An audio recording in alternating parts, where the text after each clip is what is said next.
Good afternoon. My name is Drew Mire. I'm the CEO of Computrols Incorporated. Going to be talking to you today about understanding the total cost of ownership of building automation system. I want to thank you all for joining us today.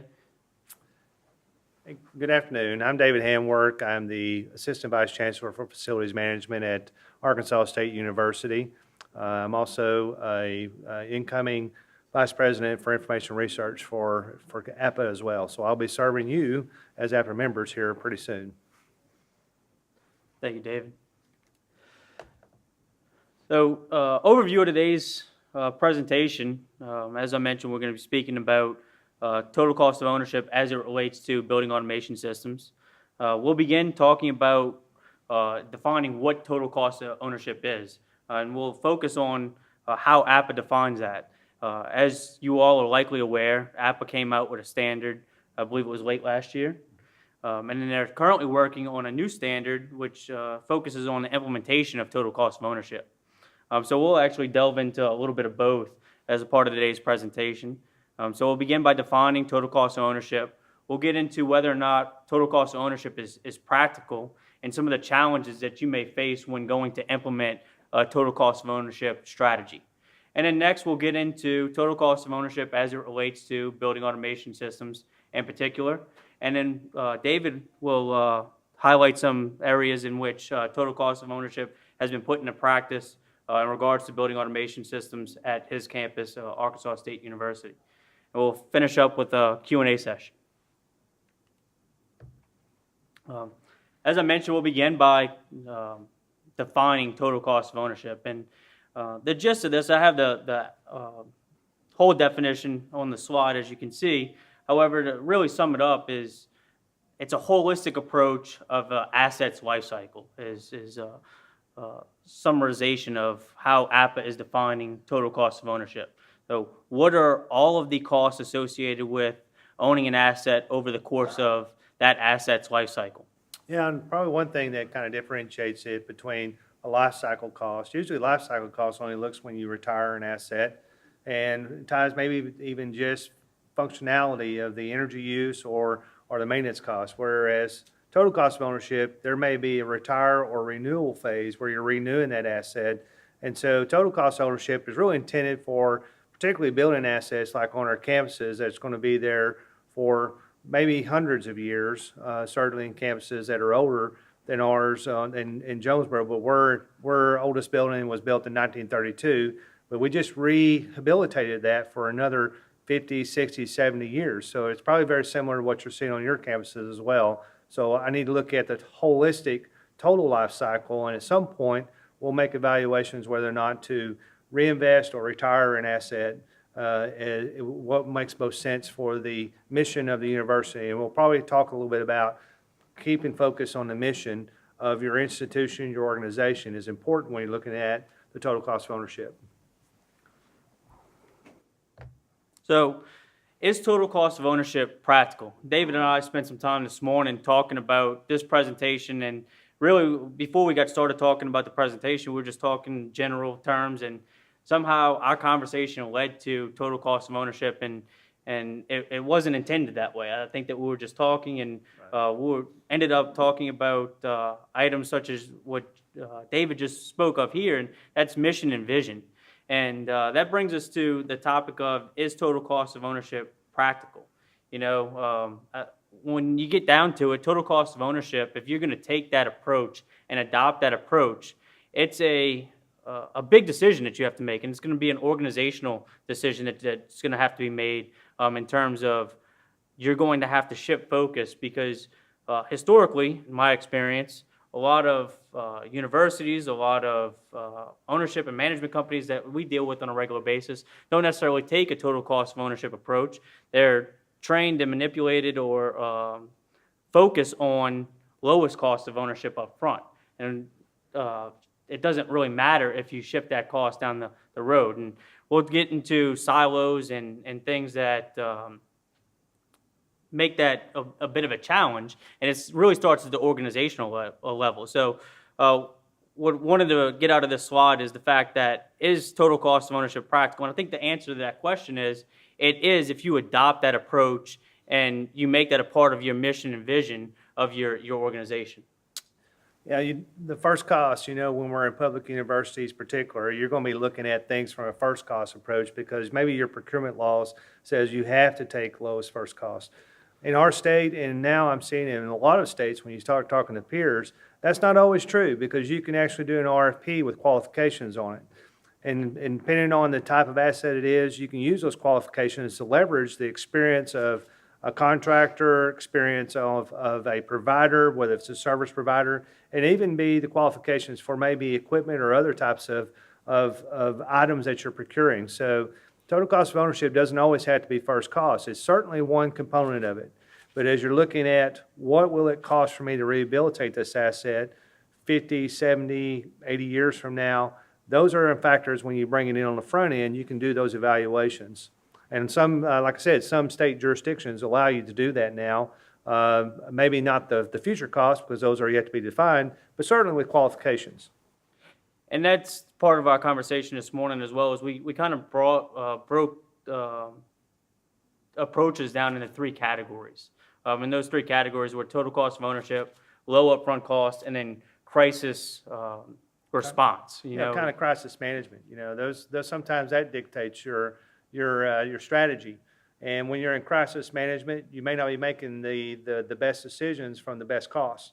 And so those are the things that kind of affect the total cost of ownership. So adopting a strategy of total cost of ownership will also help you kind of look at the crisis management in a better picture or a clearer light. And that brings us up to the challenges of total cost of ownership. As an organization, if you're used to doing things one way, changing your focus, your organization's focus as a whole is going to be a great challenge. And that gets into the implementation of total cost of ownership. Is if we've been making decisions based off of lowest upfront cost and we're shifting to a strategy of total cost of ownership, we have to change as an organization and then departmentally as well and redefine what our mission and vision are as a whole. And that's challenging. Yep. Change, particularly for institutions, we're not good at change. We had a few years ago in our College of Mathematics, we said we're going to get rid of the chalkboards that go to dry erase boards. You thought I went and said some type of crazy heresy that warranted me to be tarred and feathered. But we were doing it from the standpoint that chalk dust is creating a lot of maintenance costs on our fan coil units in the spaces and other sanitation, allergies, those type of issues.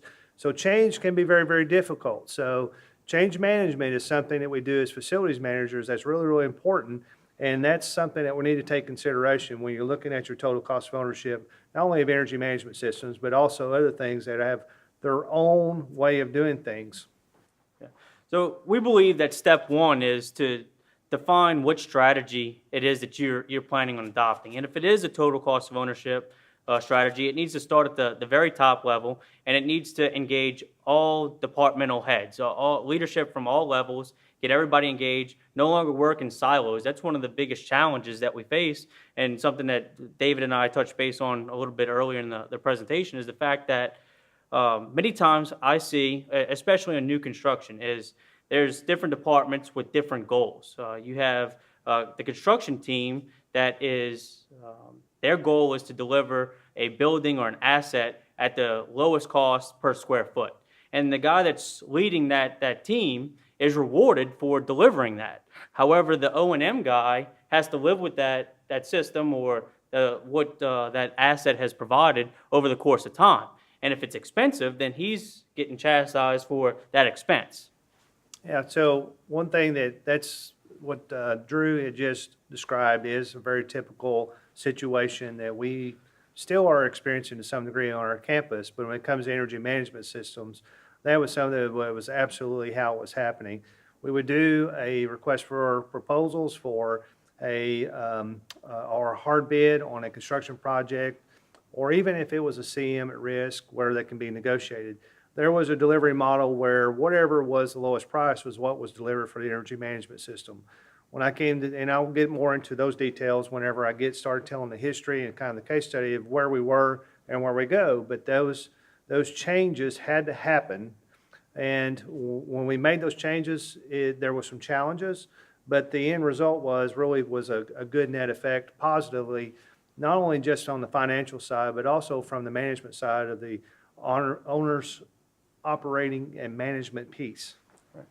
And again, to sum up this slide and what we're trying to get at is, one, we have to make a decision to adopt change and take on a total cost of ownership mentality, and that's going to be a great challenge. It can be done, but it needs to start with what David and I were discussing this morning, is defining the overarching mission and making sure that other departments' missions align with the overall mission of the university or organization, and then break down those silos.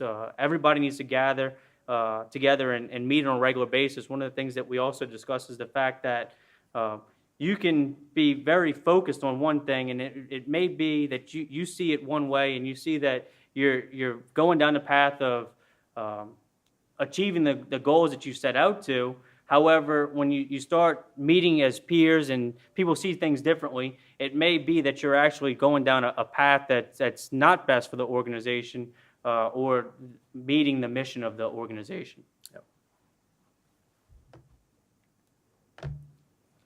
So we'll talk about total cost of ownership and building automation systems. And we're going to get into how you should look at making decisions when it comes to building automation systems if you are going to take a total cost of ownership approach.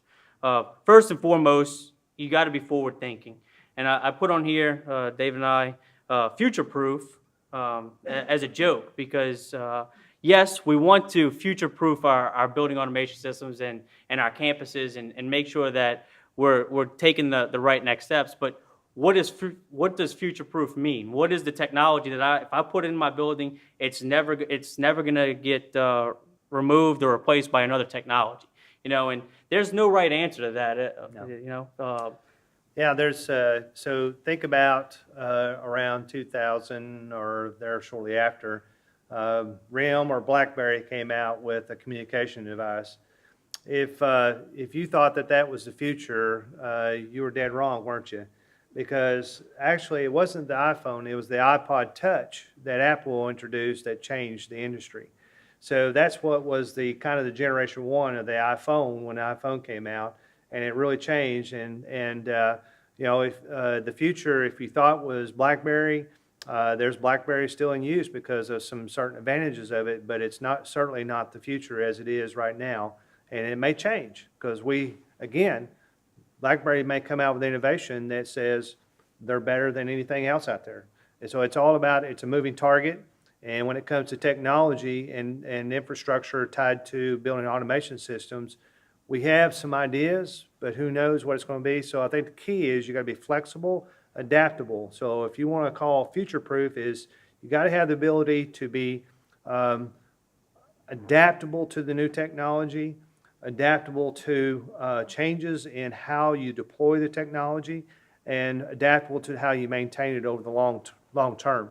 Yeah. So the takeaway there is as you're exploring and making decisions for bringing on new technologies within your facilities, it's very important to look a couple years down the road, making sure that the infrastructure that you're putting in place is flexible, it encompasses different types of technologies. And we'll get into some of those forward-thinking technologies where David and I think the technology is going, but we're also looking to make sure that the infrastructure is flexible, that it can adapt to change and can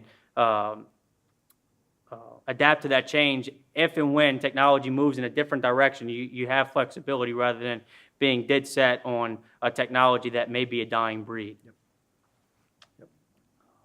And then next is the hidden cost of a building automation system. And this is where we'll actually spend a little bit of time talking about all the different hidden costs that you may see when you're purchasing a building automation system. We'll get into some ideas of how you should position yourself to make sure that these don't affect you if you're going to take total cost of ownership and when purchasing a building automation system. Life expectancy is number one. David actually has a fantastic example of this, and I would encourage anybody that's going to purchase a building automation system to ask questions about the previous generation of hardware. Software is real easy to upgrade. That's easy to change. The hardware, on the other end, is you want to make sure, again, that hardware, that infrastructure that you're putting in place is flexible and is forward-thinking. But the previous generation of control boards that were installed or manufactured by a manufacturer, how long were they? What was the life cycle of those boards? Was it a 5-year life cycle? What's the life cycle stage of the current solution that they're proposing to you? Where are they at in the life cycle? Does it only have 2 more years before it's end of life? What's the path of migration from that point forward? Yeah, one of the stories I got, I'll talk about our experience when I kind of give kind of where we started and where we're at today. But there is, from a life expectancy, I know of a particular university, and I won't mention their name because I'm not sure where they're at today. But I know that they have a single automation system that they actually produced themselves, and that started in the 80s. And so the whole campus, which was a large campus, had a homegrown hardware and software system for their building automation. And they were able to adapt for sensors and thermostats over time, but they couldn't keep up with the pace of technology and advances. For instance, BACnet. It was hard to integrate BACnet. But now you go web-based, then they got this homegrown system that doesn't work as well. So the hardware and the software in that case far went out ahead of their ability to adapt because they were developing in-house. So when you look at life expectancy, you need to be asking that for your providers.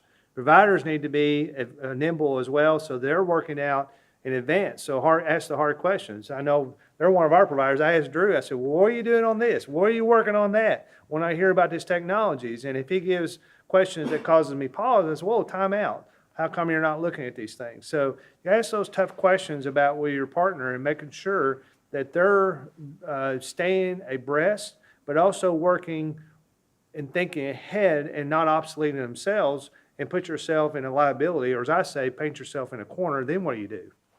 And this is something that you see in your day-to-day lives. Look at your cell phone. You know, you buy a cell phone today, you go ask, how long is this going to be supported for? Maybe a year. It's time to get a new phone. You have to replace the battery or something's wrong. There's a new version. So it's something that you can relate to in terms of there's electronics that you buy today, and they're not forward thinking. It's a replace over the course of time. But what does that path look for you at your facility? What does the future look like? What's the life expectancy of the infrastructure that you're putting in place? These are the questions that need to be addressed up front if you're going to take a total cost of ownership approach. You're also going to want to look at reoccurring fees. What is it going to cost for me to maintain this system? What are my license fees going to be? What are my maintenance fees going to be? What are software upgrades going to cost me? These are all things that you need to look at and ask these questions up front to get a clear understanding of what it is going to take to maintain the infrastructure and the system that you're getting for the next 20 plus years. Absolutely. One thing that's a principle for me in operations, and it's not just my principle, it's my boss's principle, no surprises. I don't want to get engaged with a business partner and think that I got cost A, and then 6 months later or a year comes around and say, oh, we got this fee, and you're going to pay this and do this upgrade, or it's not going to be compatible with whatever. You know, those things that really infuriate me, and I'm sure don't make you happy either. And then scalability is the infrastructure that I'm getting, is there capacity to grow? Is there room to grow? Do I have 20+% growth on hardware I/O? Do I have the ability to integrate third-party systems through different communication protocols? Do I have that infrastructure in place? What does that technology look like? What does it get me looking forward? Again, forward thinking in terms of scalability is going to get you a long way as well. So this is rather a fun part of the presentation. I think for both David and I, we're, I'd say, technology nerds. Planning for the future, what are some of the things that we want to plan for? What are the things that we want to look at in terms of technology? How do we want our buildings to be ready? We talked about being adaptable. You want to provide an infrastructure that can adapt to change, and we'll talk about some of the things that we see. We're forward thinking. And one of those is the Internet of Everything, or the Internet of Things, as you may have heard it referred to as. And is everybody here familiar with the Internet of Things? Yep. Okay. This is the Internet of Things right here in your pocket. If you're not familiar with it, you have one already. So basically, the Internet of Things, the goal at the end of the day is to integrate absolutely everything under a single platform or multiple platforms, but have total integration. David was telling me about you've mapped your campus now, and Yep. you can actually see the internal workings of the floor plans when you pull up Google Maps. Is that right? Yeah, we worked with Google, and they came and they mapped our floor plans. And so a part of our wayfinding that we do for our students, our student app, is that they can go down to the floor level. Now, we do not have comprehensive wayfinding, but we found out a technology just recently that may be able to integrate with this using Earth's magnetic fields. And it's like sub-meter accuracy. So that's really, really cool stuff. So being nimble to pull that in. And I think that, I use the term Internet of Everything. I know IoT is the common term, but it's not Internet of Things. It's Internet of Everything, because sooner or later, everything's going to be connected. We're going to have sensors in these carpet tiles that tells us, all right, at some life cycle, it's going to say you got so many cycles of people walking on it, swap that tile with that tile over in the corner, because nobody walks on that tile, right? You can get an extra 5 years. That's part of the TCO model. So that's coming. I don't know when it'll happen. We don't. That's part of predicting the future. But if you're flexible where you can integrate these things, it'll happen when it happens and when it's economically viable. I told David that he's eliminating the excuse of I'm late to class because I didn't know where I was going. That's right.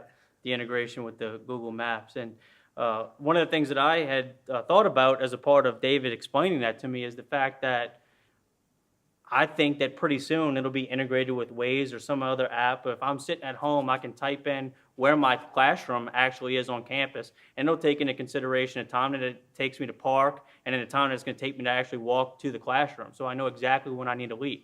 That's the Internet of Things at work. Yep. That's integrating absolutely everything and making our lives easier as a result. And that technology is available today. It sounds so Star Trek-ish, but it's not. It's here today. Power over Ethernet is one of my favorite fairly new technologies, and the reason why I like Power over Ethernet so much is the fact that it leverages existing technology. What Power over Ethernet is historically you have your blue cable, and it's just been used to connect you to the internet or some type of communication. Many years ago, or several years ago now, there was research done, and you can actually use the spare pairs on Ethernet cable to inject power. And this, in certain applications, is a fantastic technology because it allows you to run a single wire to provide power and communication to devices. Most popular aspects that we're seeing that used today is LED lighting and access control. And you have some experience with access control? Yeah, we know that on our access controls that we can run an Ethernet cable that goes to the controller, and it uses the power off of that to actually generate the power for the access or the door hardware for the mechanism on that. So we don't have to run 120 volt power separate and have a transformer, just we feed it off the switch. Now the downside of cost shifting of internet or power over Ethernet, you got a switch that has a cost, and it's in a room with a rack and a closet. So there's a little bit of cost shifting on that, but it may be over the long term, the life cycle cost, that's really the best place for it to be, especially if you get the actual benefit of the lighting is also connected to the internet. And if you've heard of Wi-Fi, have y'all heard of that? So Wi-Fi is light waves or pulsing with the internet things. It can actually communicate to your phones. It can do like people counting. It can do communications to you instead of using the Wi-Fi. It's using light rays and it's picking up off your camera. So that's a technology that's not exploding, but it's out there and it's available. But there's other things. If it's low power, like 24 volt DC, 12 volt DC, you can use PoE for a lot of things. And lighting is going to radically change over the next few years because of that, because there's some really cool technologies out there, especially with organic LED films that are light panels. So our ceiling tiles may be light panels eventually. And so there's no separate lighting. Another advantage of PoE, since it's low voltage, You're not regulated by NEC. You do not have to be a licensed electrician to put it in. It can be lower first cost to put some of that infrastructure in with an unlicensed person. Now, there's credentialing in some cases, so the cost will be, who knows? It depends on your market. Yeah. And David brought up a great point with POE, and this is a discussion that I've had many times with customers and potential customers, is the fact that when you get into POE, you need to be careful, especially if you're taking a total cost of ownership approach, not to mistake in a shift in cost. Because you will shift your costs to those switches, those network switches that are PoE are a lot more expensive. They're managed switches, and you need to look at what the cost of ownership of that over the period of time is going to be, because that is a shift in cost. Now, when you're going to try to make your building future or facility future-proof, that is an aspect of technology that I would suggest you have in place. And 9 times out of 10, you're going to have it by just general means in place already. You just need to might up the scale a little bit, because your phones, for instance, desktop phones are all PoE these days. So you can take that infrastructure, and then this gets into the Internet of Everything, as David was mentioning, is integrating absolutely everything, leveraging the communication for your phones, the power your lights as well. That same infrastructure, and that's what we're talking about, is getting and making our facilities smarter, making better decisions, and looking towards the future, having that infrastructure in place so that you can easily adapt to these technologies as they evolve. Yep. And then lastly, machine learning and artificial intelligence. All of the, along with big data, all of these categories kind of commingle with one another.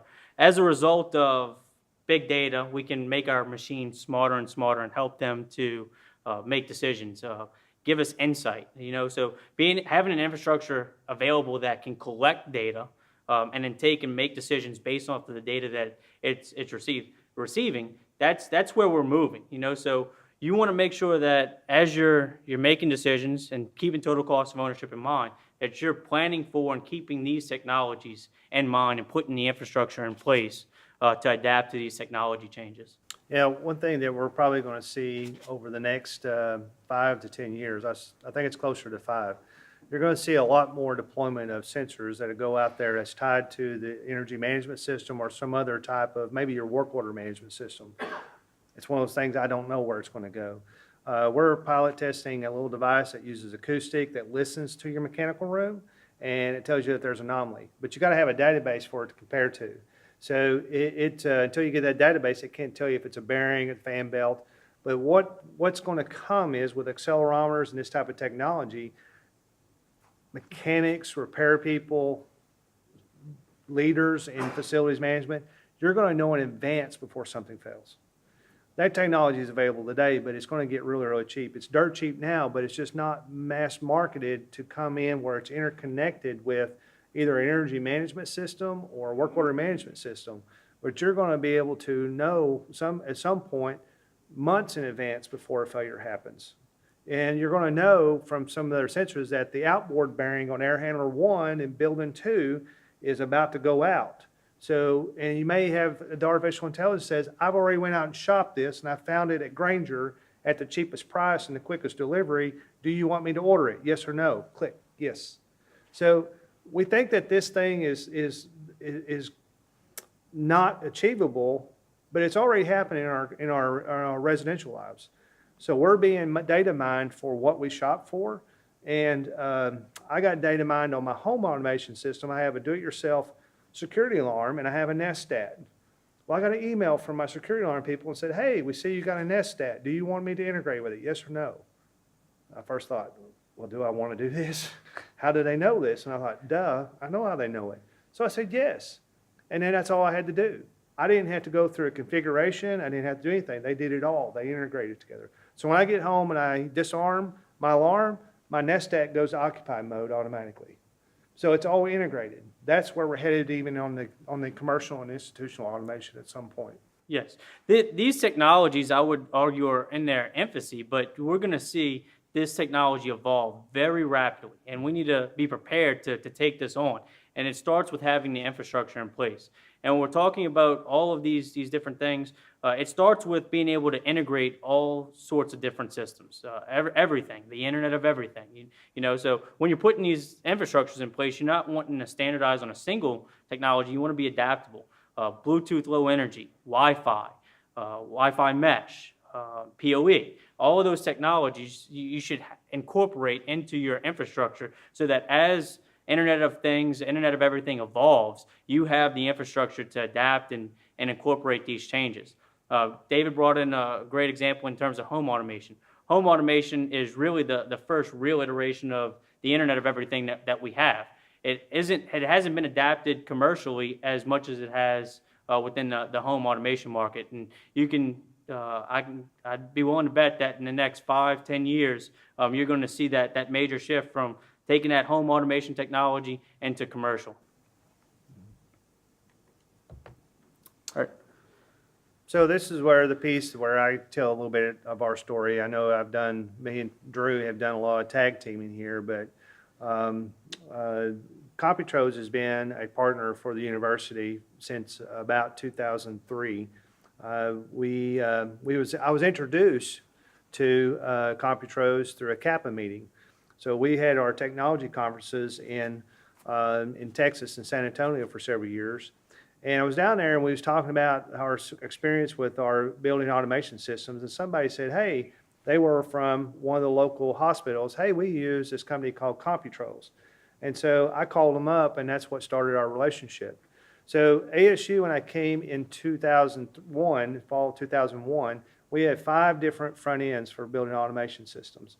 Our 80% of that was a Honeywell XL Plus that was a campus-wide consolidation and adding a DDC system, but we had a lot of pneumatics, so they wanted to consolidate the pneumatics. So it covered about 80% of the campus at the time, and we were about 3.4 million square feet. We're about 4.3 million square feet today. So we've grown about 1 million square feet, or a little over 1 million square feet. So of that 80% was covered with that Honeywell. So when I get there, they'd already had issues with the Honeywell system because when it was put in, 2 years later, Honeywell couldn't support the hardware because it was obsolete. So it was put in and it was on the obsolescence track. And maybe how they got the low bid, I don't know. I'm not picking on Honeywell, but I'm saying that's just what happened. We were having to send our boards off to repair shops that could buy chips and resolder it and make it work. And then it got to the point where that was getting hard because they didn't manufacture chips anymore.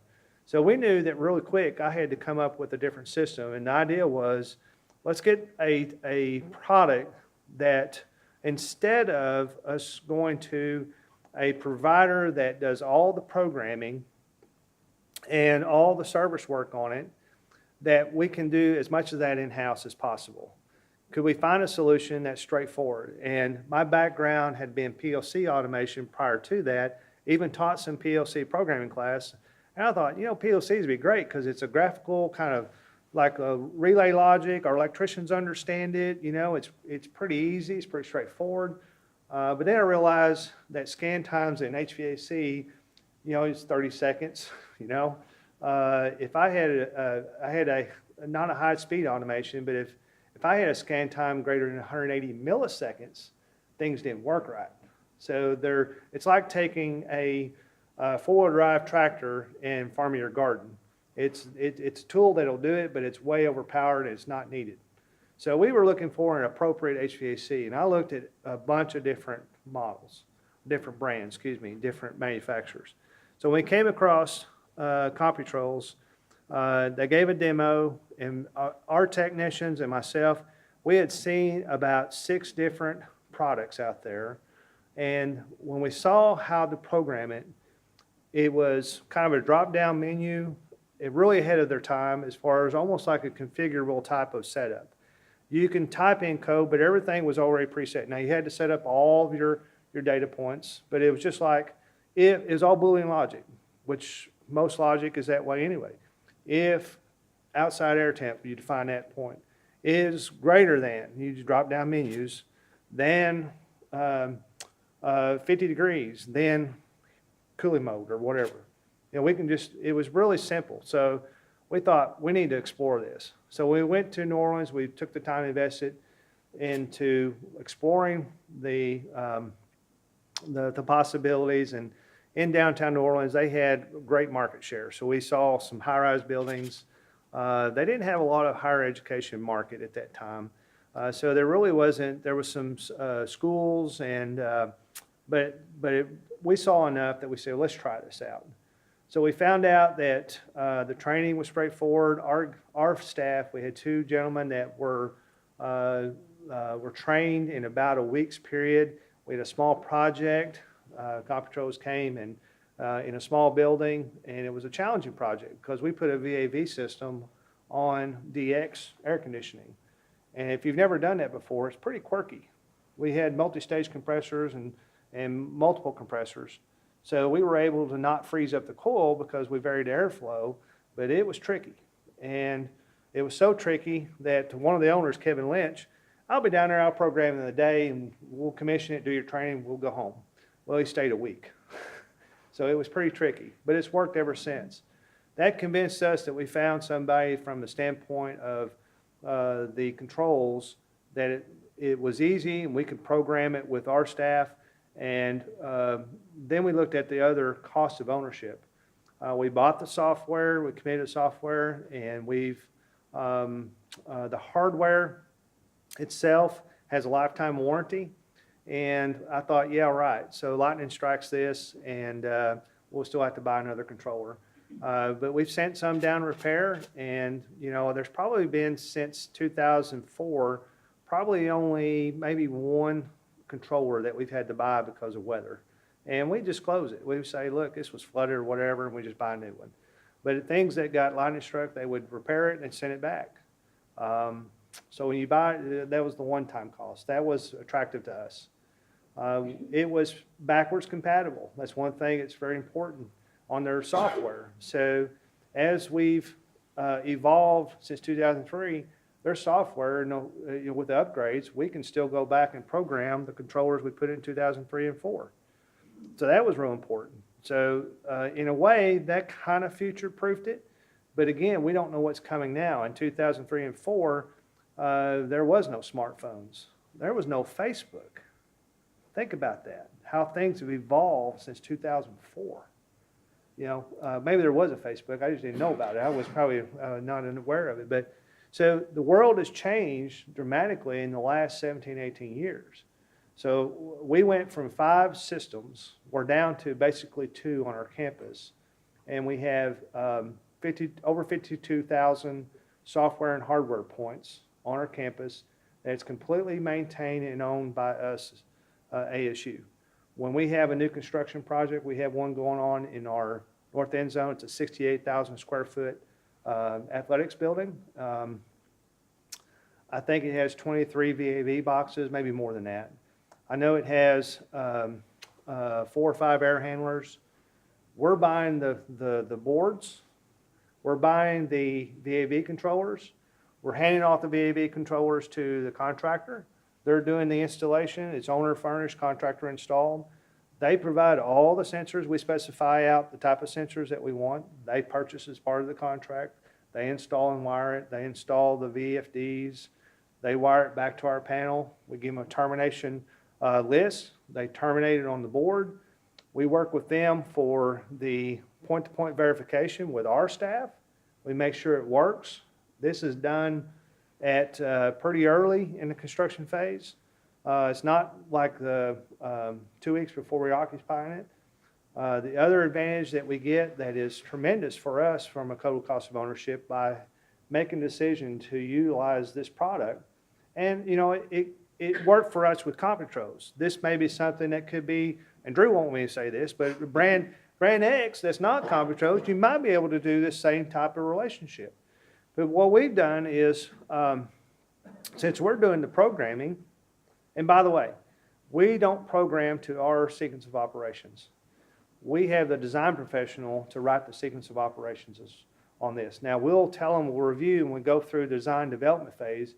We'll provide what our standard sequence of operations are for equipment. But face it, every building's a prototype on colleges and universities. There's no duplication. We're not building big box stores that they look the same everywhere. Every building's unique. Everyone's a prototype. So you may say, well, this sequence of operations for this air handler should work everywhere. That's not true. Every building's different. Every building's got its own unique characteristics. So we work with the designers on the sequence of operations, but it's their sequence of operations. We program it to their sequence of operations so that if it doesn't work, we go to the design professional and say, this is not working. You got to help us fix it. So we get that support, not that we weren't getting it before or not getting it now, but we get that extra layer of support and accountability at owner occupancy and post-occupancy. We also work with the tab contractor. It's our guys out there balancing all the VAV boxes, going through the functional test on air handlers with our computer in the field or even an iPad. There's a OtterBox thing you can put around your neck, and he's got his iPad, so he's up here doing K-factors on boxes. And the test and balance goes very fast. So we've had one test and balance guy said, oh, that's close enough. Our guy says, no, that's not close enough. And he said, oh yeah, that's good enough. So it got to me, and I went back to this general contractor, which got our mechanical contractor. I said, look, you either straighten this tab contractor out and do it right, or I want him off the job. And he straightened up, but it was like pulling teeth. And I said, no more. I don't want this tab contractor on this campus ever again. So we had that ability to pick that up while it was going through the commissioning phase. So of course, commissioning happens, if you do it right, it happens from birth till death. But so those are things that I can't tell you how much money have we saved on the operations side post-occupancy. But we were addressing issues as we were building it, constructing it, and going through the test and balance.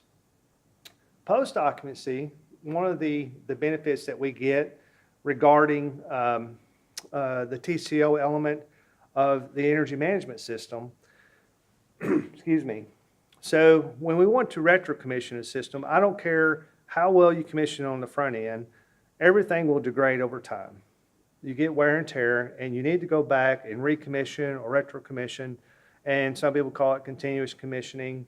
I know that was trademarked by Texas A&M, so officially I can't say continuous commissioning, but we're doing some type of commissioning process.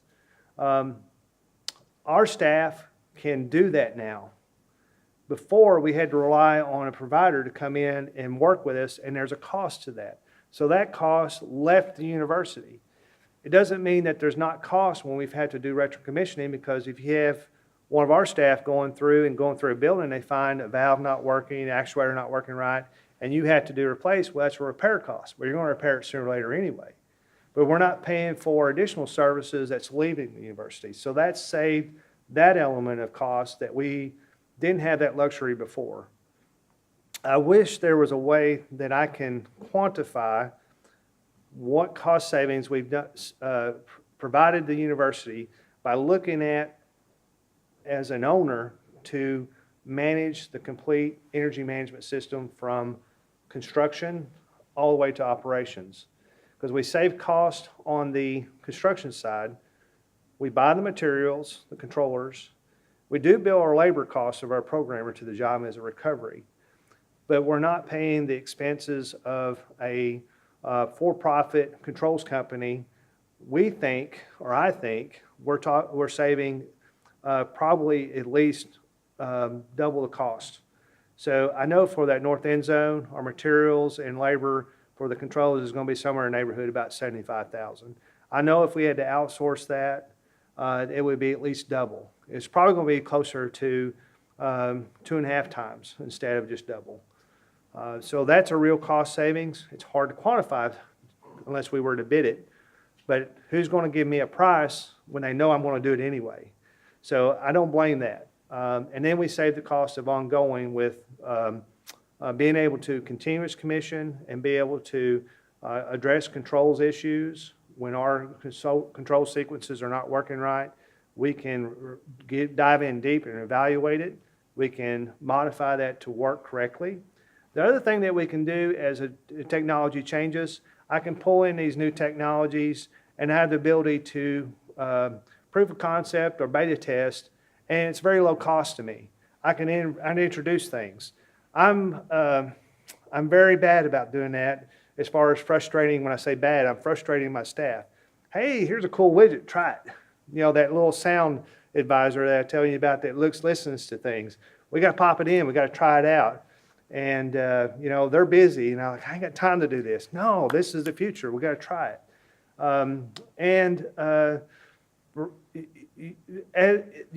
If I didn't have complete control of our energy management system, that would be almost an impossible process without some type of costs associated with it. And as we all know, we have plenty of money to do those type of R&D things on ourselves, right? We are struggling in some places with budget cuts. I had $100,000 cut out of my budget last year, and it's carried over this year. So we're managing with declining revenues, with declining funding from state. So we got to find new ways to address our total cost of ownership in creative ways. And this is just one strategy that we've looked at that's helped us. Unfortunately, I can't quantify to leadership of what the monetary value is of this. Thank you.